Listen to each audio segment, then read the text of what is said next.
या महाराष्ट्र आणि देशामध्ये हा नव्या तंत्रज्ञानाचा अपमान करणारा हा पहिला बापाच्या विरोधात जाणारा पोरगा सुद्धा या देशानं महाराष्ट्रानं आज राहुल गांधीच्या रूपानं पाहायला मिळालेला आहे. आणि पवारसाहेब हे तर माहीर आहेत त्याच्यामध्ये, कारण त्यांचं शिक्षण त्यांचं विद्यापीठच लबाडांचं विद्यापीठ नावाचं आहे, त्याच्यामध्ये त्यांचं शिक्षण झालं, तिथं अभ्यास करायला लागत नाही. फेक नेरेटिव्ह कसा लोकांच्यात पसरवायचा, लोकांच्या भावना कशा भडकायचा, हे काम गेली 50-60 वर्ष ते करत आले. अरे तुम्ही 10-15 वर्षी ईव्हीएमवरती जिंकला. सर, तुम्ही आज आंदोलन केलं होतं, पायऱ्यांवर बसले होते, हे EVM मशीनसोबत काय सांगणार आहोत? काय आहे की नव्या तंत्रज्ञानाचा पुरस्कार हा राजीव गांधींनी केला. त्यांनी भारतामध्ये कॅम्प्युटर आणि नवतंत्रज्ञान, हातामध्ये मोबाईल आला पाहिजे अशा पद्धतीची वाटचाल त्यांनी खऱ्या अर्थानं सुरू ठेवली. जगाचं दरवाजं खुलं झालं पाहिजे ते, आणि तिथलं चांगलं आहे ते आमच्या देशामध्ये आलं पाहिजे. परंतु राजीव गांधी नंतर राहुल गांधी त्यांचा मुलगा, गावगाड्यामध्ये म्हण आहे, पोरगा व्हावा ऐसा गुंडा त्याचा तिन्ही लोकी लागावा झेंडा.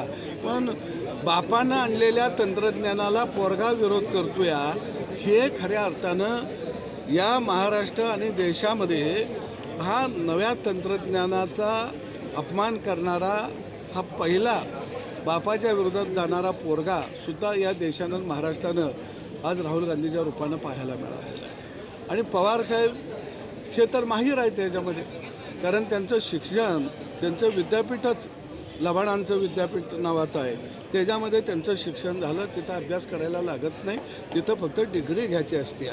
आणि त्यामुळं फेक नेरेटिव्ह कसा लोकांच्यात पसरवायचा, लोकांच्या भावना कशा भडकायचा, हे काम गेली 50-60 वर्ष ते करत आले. अरे तुम्ही 10-15 वर्षी ईव्हीएमवरती जिंकला आणि दुसरी जर लगेच जिंकायला लागले की तुमच्या पोटात कळा सुटायला लागल्या, निश्चितपणानं हा डाव महाराष्ट्रातली जनता उलटवून. काय वाटतं तुम्हाला? महाविकास आघाडी आता असं म्हणतायत की हिंमत असेल तर बॅलेट पेपरवरती निवडणुका घ्या. हिंमत असेल तर तुम्ही राजीनामा देऊन टाका. तुम्ही कसं निवडून आला ईव्हीएम मशीनवरती? ईव्हीएम मशीनला काही सपान पडलं तर तुम्ही तेवढं नग पुण्यवान आहे, रोज काशीला जाऊन आंघोळ करून येता, तुम्हाला निवडून दिलं पाहिजे. त्यामुळं आमच्या गावाकडे एक मन असतं, जे पोरगं जमीन जुमला सगळं विकून टाकतं, कर्तबगार बापाची सगळी इष्टती विकतं, त्याला रिकाम टेकडं म्हणते. तसं आता ही घडी रिकाम टेकडं झाली.